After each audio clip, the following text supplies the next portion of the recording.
though? It's a tough act to follow, but tough act to follow. But we're really excited to be here. Special thanks to Dwayne for putting together a remarkable couple of days.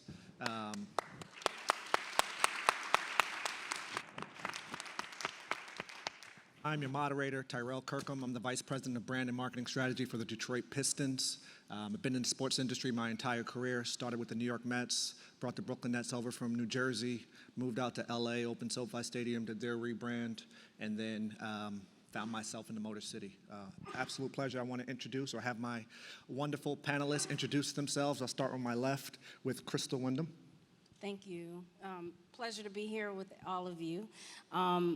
I am the Global Design Director at General Motors for Industrial Design. And thank you. So what that entails, so all the screens, componentry, CMF, so color, materials, finishes, all the badging inside and out, logos for all of General Motors brands. I get to develop an execution strategy for all of the brands. I also have responsibility for sustainability. I'm a part of the GM committee for that, as well as our outreach and development, which is very near and dear to my heart. Prior to being in this position, I was responsible for the interiors of all of Cadillac. So out in the lobby, there are two that I'm very, very proud of. That's the Escalade interior.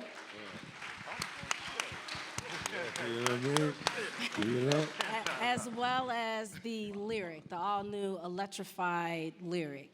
So real quick, I'm an artist at heart, and I pursued an art-based career, which was automotive design.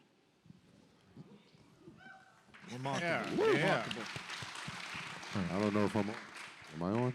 To my right, a very good friend of mine, amazing, creative, someone that I've had the pleasure of collaborating with on the Piston side of things, Mr. Rick Williams. Hello. I'm Rick Williams, an independent sneaker designer, artist, muralist. I started in 2007 with a sneaker boutique called Burn Rubber. Yeah. That's right. Ownership. Probably one of the first ones giving you guys freshness other than Nike and Jordan. And since then, I've gone on to be a creative director and designer for things like Comedy Central and the show Detroiters. I created the opening, the branding for that television show. I've designed over 50 sneakers that have come out in the market with most of the brands.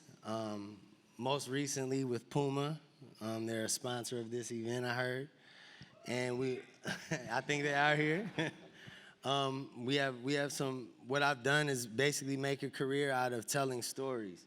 So I think that's why I'm here. I've used product to tell stories and get the Detroit story out to places all over the world through product and what we've done. So that's what I'm here for. So a little automotive industry, Rick, creative space, and now a world-renowned, Grammy-winning executive in the music industry, Che Pope.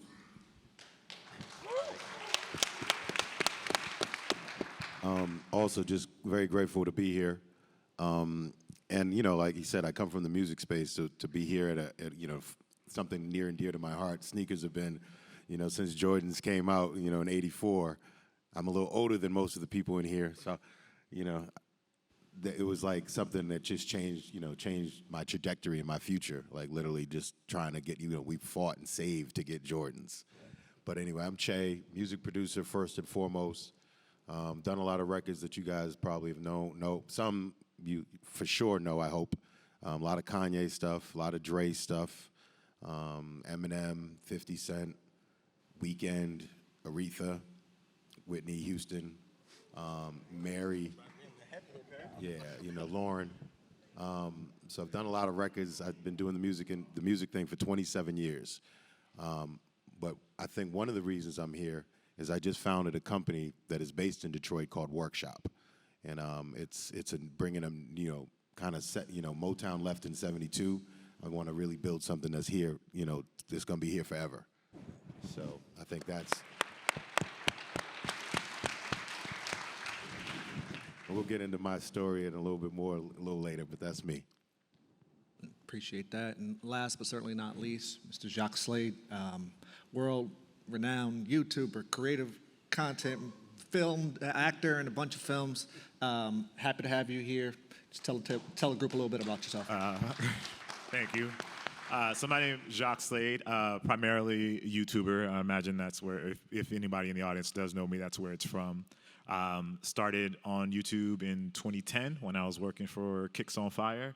And that's taken me everywhere, from being on television with Jeff Goldblum to now where I work with the PGA Tour, helping them tell stories about diverse voices in the golf space, while still staying true to the world that I love, which is sneakers and hip hop. So, yeah, so I'm excited about it. Thank you guys for having me. Appreciate you.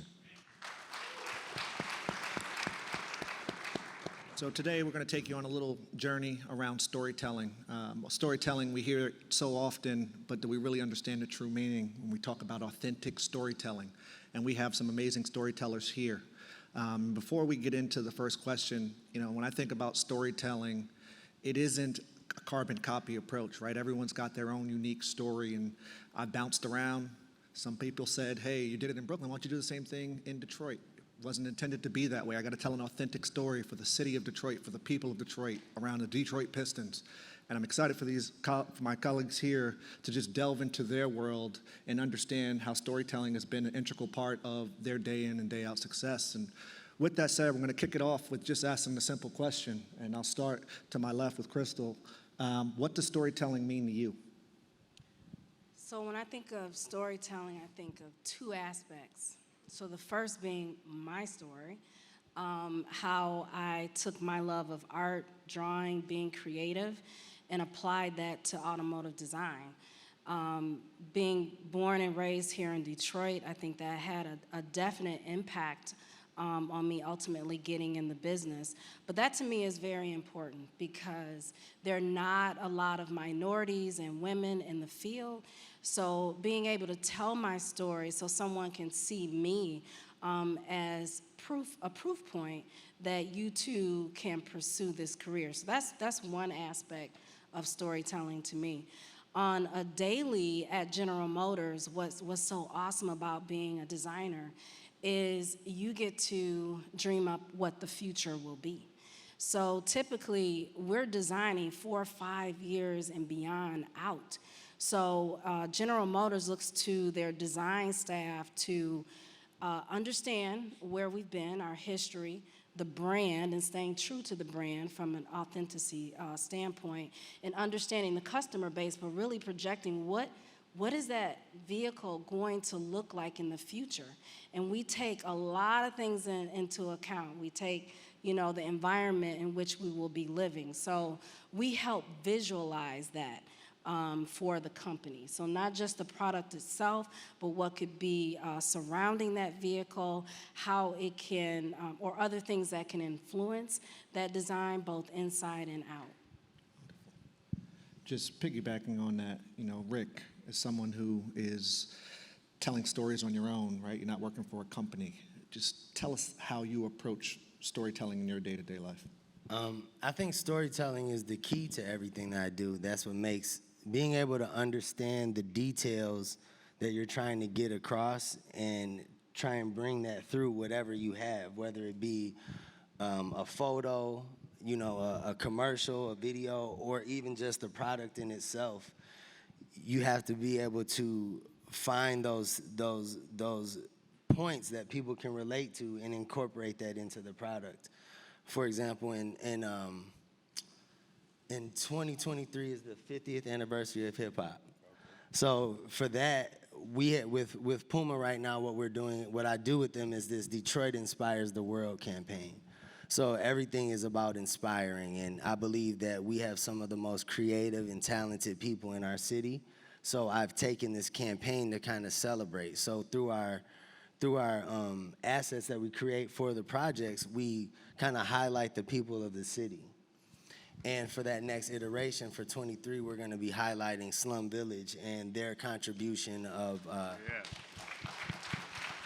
and they're, just what they've done for the city and their contribution to hip-hop is a defining thing for us. And I think that it was the perfect thing for us to do with Puma, so that's what we're going to do next. Super dope, super dope. And as you know, you just talked about Slum Village and just thinking about the music industry as a whole. Obviously, you're telling stories on behalf of artists. You're creating music on behalf of artists to help them along the way with their storytelling. How does that work in the seat that you're in? I mean, I think I have a sort of two-part storytelling answer as well. Is one in terms of approaching it with music. It's always, you know, I had to speak yesterday, and I was talking to somebody, and they asked me about making a hit. And I said, I've never tried to go make a hit. I've always just tried to make something amazing. I've always thought of music as like being an artifact that's here once, you know, when we're no longer here, that there's something here for the next generation and the next generation to consume. So I've always thought about it as artifacts. And the way to make an artifact in the music world is to tell a story. And that's the difference, you know, the great songwriters. When you talk about Holland Dozier Holland in terms of, you know, Barry's foundation at Motown, Barry was a songwriter. And then the first thing, he was like, okay, cool, I found all this amazing talent in this 2.5-mile radius, which was like the entire initial roster of Motown, which is amazing that within 2.5 miles of Detroit, you find that kind of talent. That's pretty amazing. But the first order of business was now they have to tell stories. So I have to get together some great songwriters. So that, to me, is the foundation of a great song. And the second reason I bring it two-part is because my company is built about storytelling. You know, when I started about foundation, you know, thinking about building a foundation for the company, the news company, and like meeting with Dan Gilbert and like, you know, he's kind of like, well, he asked me about, you know, putting a satellite office of Workshop here. He just assumed that I would put the office in LA. And I was like, I'd put the headquarters here. So he was like, why? And I said, because it's the story. And it's the story I want to write. So the whole company is based around storytelling and being authentic to the purpose. Round of applause. And then Jacques, just looking at, you know, the YouTube influence and the audience in which you serve and the sneaker community, the golf community, how does, you know, storytelling play a role in sort of your execution and what you're asked to do on a daily basis? I think it's pretty similar, really, to all of the stories that you hear here. The way I look at stories is that it's basically life with all like the boring parts cut out, and that's how you tell like an interesting story. And then there's also the part of storytelling where I feel like there's the overt and then there's the nuance. And that's what makes stories resonate with people. So like with GM, for instance, you know, they're designing for the future. They have this broad idea for what they're going to do for the future and how that's going to look. But then they'll do stitching that looks a certain way, that's a certain color that pops. And that's the nuance that's going to resonate with somebody.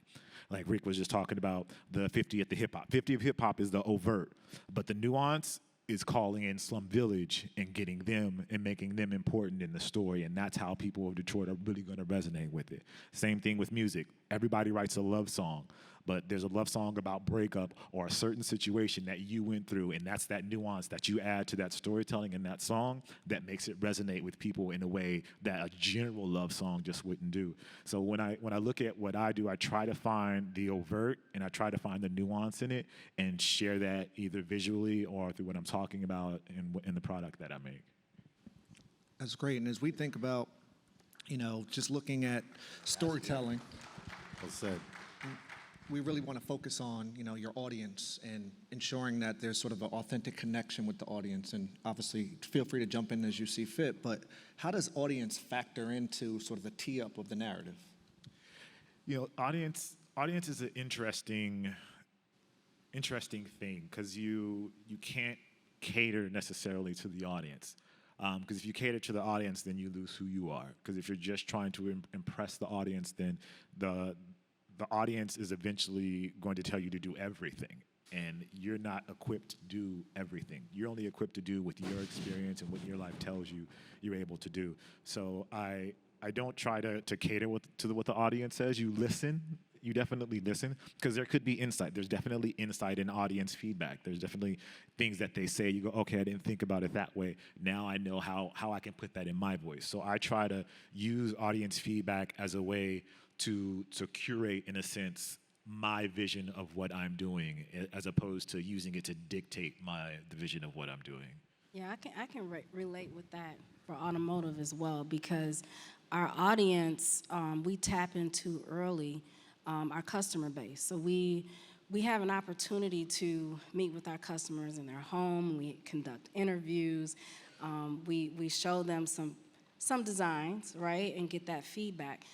We're the professionals to understand where we need to be 4 or 5, like I said, further out, that the customer today may not know exactly what they want to wear in 4 to 5 years, right? So we're so immersed in the future that we listen, you know, as Jacques mentioned, and understand how to stay true to that customer. And I tell you, by having a diverse team also helps you hit that customer base too.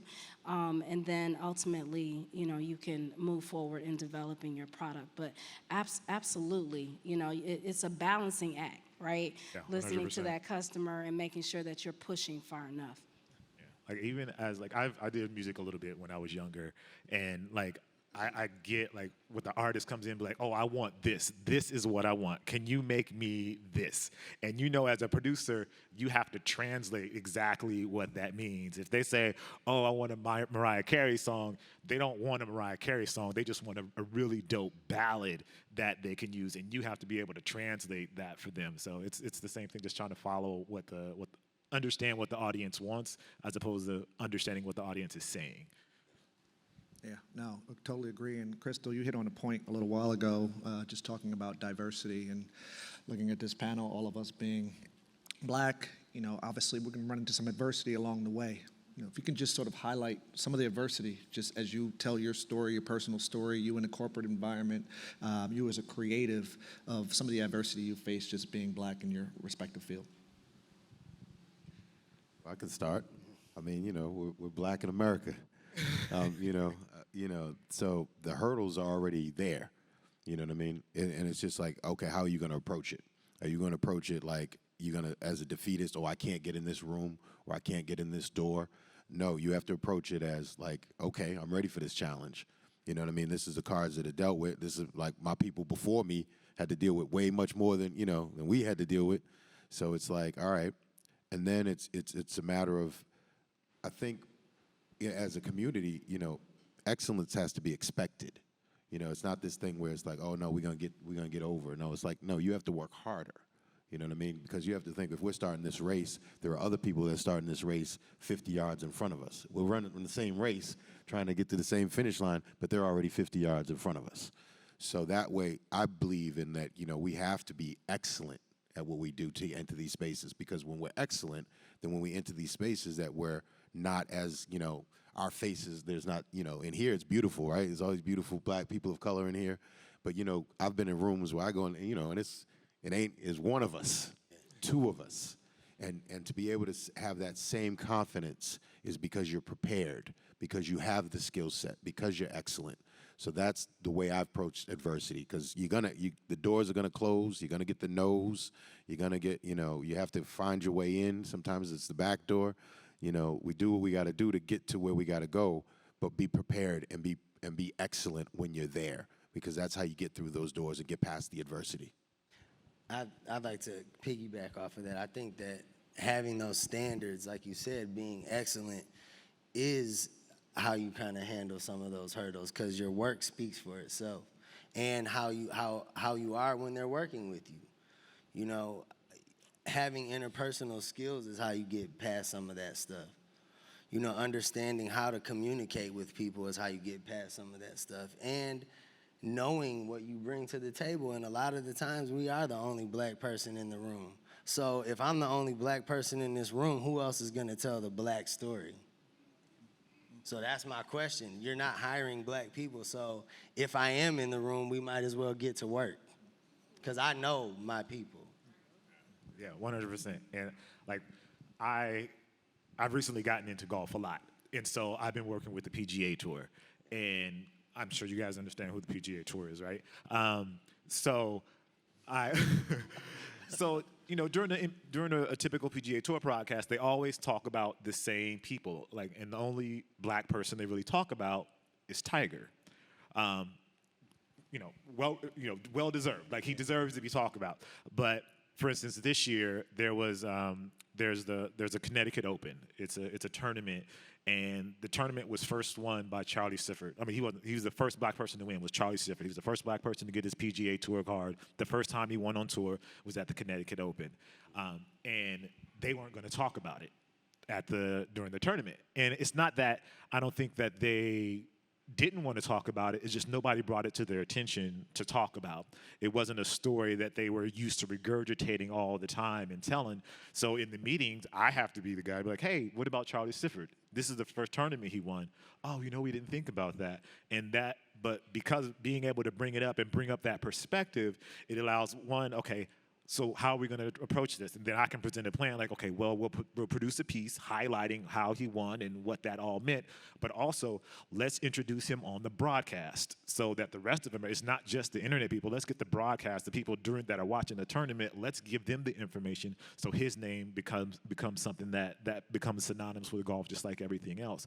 So it's being able, like you said, being in those rooms and having the knowledge and the information to share with them, and then presenting it also. Like, my goal with the PGA Tour is not to kind of cater to the diversity efforts. It's to be unapologetically black and tell unapologetically black stories, and get them to tell those unapologetically black stories and not be ashamed or we have to say it this way. No, you don't have to say it this way. Tell their story just the way you would tell anybody else's story.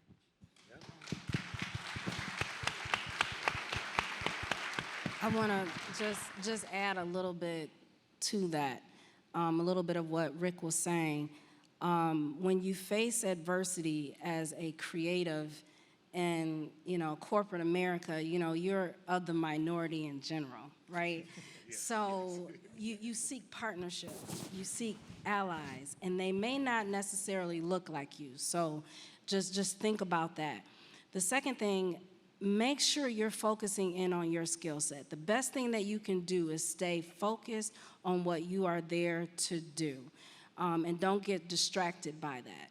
And then the third thing I would say is, yes, you may be the only one in the room, and it is difficult. So lean into the people that you find those connections with. I mean, there may be women, in my case, that we were arm in arm, like me pursuing an art-based career, that I kind of leaned into that and like that support system. My fellow African-American colleagues that I went to the College for the Creative Studies with, we were there and we supported each other. That's important because, yes, it's competitive, but there's a certain level of vulnerability that you have to be willing to experience so that we can all succeed. So the adversity, right? Getting over that hurdle. And then we have to deal with the just ever-evolving world that we're living in, where what you did yesterday has changed today. And how have you had to adjust, especially in the different fields that we represent on this stage, of just keeping up with the ever-changing landscape? I would say I feel like I'm talking too much. I feel like we adopt our stories. I don't think we change to what the landscape is we just tell our stories through a different lens. Like Rick can tell a story about the shoe he designed on a poster. He can tell it about in a video on the internet, and he can tell it about an Instagram and an Instagram story and then a TikTok. And it's the same shoe and it's the same story. It's just you're tweaking small little things to tell that same story just in a different way. So I don't think it's a matter of changing for those platforms. It's just a matter of telling that same story but through that different lens. I would say in the music business, it's a little different, right? You hear a lot of people talk about like where old heads are hating on the new music and this and that. And then obviously the music business has come and the rise of it, then the downfall of it with piracy and everything, and then streaming and whether and not. So it is a challenging thing in the music industry to stay relevant. You hear people talk about it and how to figure it out and how does this artist have longevity, but then this artist is here today and gone tomorrow. In my case, my journey has always just been focused on the song. And if I figure, like, I've always felt if we make a great song, there's a place for it. There's a home for it. Doesn't matter the media, doesn't matter the landscape. And that's always been my journey. But I do know in the music industry, it's been a very challenging thing to navigate the new media, the new properties, and the new, the new models, and from streaming, and how does that make money, and touring, and the different changes in the landscape. Pandemic, obviously, taking away touring, which was 70% of an artist's income, and how they survive. They used to all this money, and then it goes away, and so the music industry is definitely a place of like wellness and mental health being, so necessary because of the ups and downs. And I'm sure that's very similar to any art-based career. Yeah. So. Yeah, I would say that on the automotive side, we definitely have to move. It's to stay innovative, looking at how technology has taken over, as far as the interiors, let's say, and how much of that we're bringing in. If you look at the Escalade or the Lyric, big screen, big tech, and how we embrace that, and all of the interface that we give to the customer, and the beauty in that, and then just trying to balance it all. Like, how does the customer want to interface with their vehicle? Is it all digital on screen versus still having some kind of tactile experience? But for automotive, like I mentioned, it's very competitive, so we have to continue to evolve. But your history, and your customer, your brand, and there are opportunities where things of your past, like the way you open the door in the interior and how you can reach back. In the 60s and 70s, we had a door handle that inspired us on the Lyric, and we just bring it back, in a unique execution, just bringing it forward. So just all full circle. I would say just being observant, of what's going on, and constantly taking that self-check at what you're doing and how it relates to, in my case, for a client. What is the best way we can solve this problem? It doesn't mean we're going to change the story, but maybe people aren't on, what was it, MySpace? People were on MySpace back in the day. Yeah. Yeah, maybe they're not on MySpace anymore. You know what I'm saying? Where are the people at? Let's go meet them where they are. So it's like, and that's when you get to, with your team, and you talk to people who are looking at that. When we were in the back, Che and I were talking about how our children, like, put us up onto new things that we need to make sure that we're following. So it could be a new social platform that we might not be aware of because we're doing X, Y, and Z, but just being able to be open to it when it comes to you. No, really good insight. And, as I think through some of the things that we've discussed today, as we think about like partnerships and collaborations and being very intentional with who we align ourselves with, not only from maybe someone who might be producing product for you or a brand that you're going to work with, it's all about alignment with your core values. How are you approaching that, in your respective fields, to ensure that you have the right alignment? Because as I think about the Detroit Pistons here, we've been very selective. We've walked away from some sponsorship deals. We've aligned with the right people, creatives in the city that represent what we stand for, in the case of Rick Williams or Ty Mopkins or Mama Soul, and the list goes on. How are you being selective there? You're afraid to walk away, as far as, connecting those dots? I think from my perspective, it always starts with telling an authentic story and being honest about what I'm bringing to the table for the company. So with the Pistons, obviously I'm a community person. I'm someone that knows a lot of people in the city, and I can connect. So that's what I've done, bring people there so I can help tell that story. But at the same time, I'm telling my story, the story of the distinct life and the stories that we tell under that. So to me, it's just constantly taking that inventory of yourself and making sure that you're being true to that, and bringing that out through all of the work that you're doing. I mean, for me, collaboration has been just just a necessity in my life and my career. I feel like, you know, you might be able to do something yourself. You might be able to do it all yourself, but incorporating the talents and the abilities of others, to me, you know, that's like the hand coming together to make the fist, right? So it's something I believed in from day one. It's something I learned from Teddy Riley early on. When I first met Teddy Riley, I was one of those guys who just sat in a room by myself and made music. And then it was Teddy Riley that really taught me like the art of a song and the real role of a producer. So I've always thought of the producer as the connector. And he's the person that brings the different people together, whether it's the singer, the talent, the songwriter, the producer, whatever the case may be, the mixer. So I've approached my career that way in terms of collaboration. You know, when I worked with Dr. Dre, it was a team of us. And when I realized even at that level that Dr. Dre is a team full of people in the room, you know, to make this greatness, that I was like, okay, just reassured me. You know, I'd already studied Quincy Jones, and I already saw how he worked with the art of collaboration and bringing the best person for the position. You know, I need the best keyboard player. I play piano, but Greg Fillinganes is awesome, you know. So that's been the story of my journey. And now that I'm launching a company, it changes the way I even think about collaboration, right? Because now you think about collaboration as far as exposure. It's like, who do I partner with because I need to get the word out there on this company?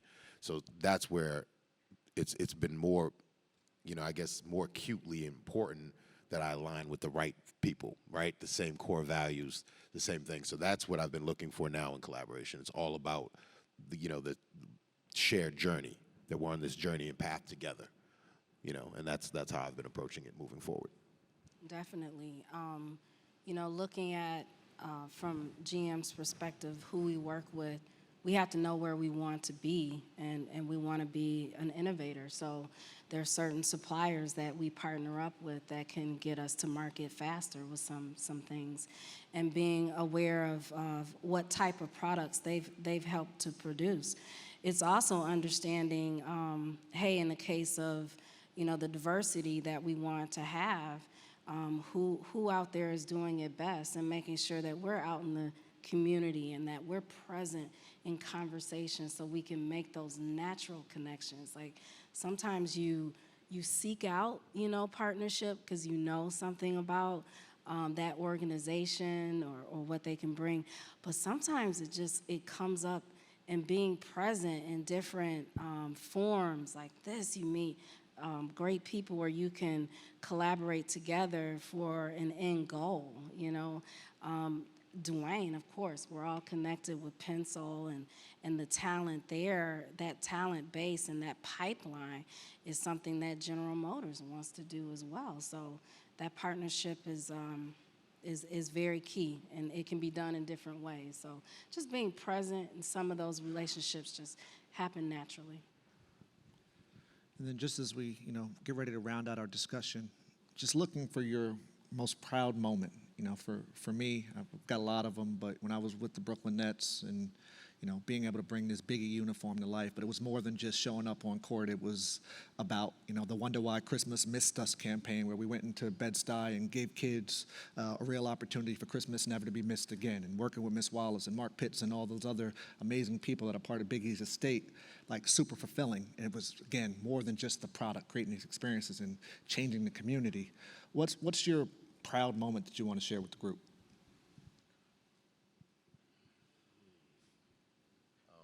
Well, I'll start.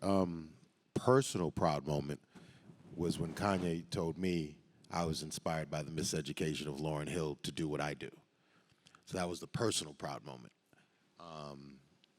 But in terms of just on a larger scope, a young lady pulled me aside one day and just met me like randomly on the street in New York and just said, I can't tell you how much the miseducation pulled me through a very difficult time in my life, you know? And that was probably my proudest moment. Anyone else?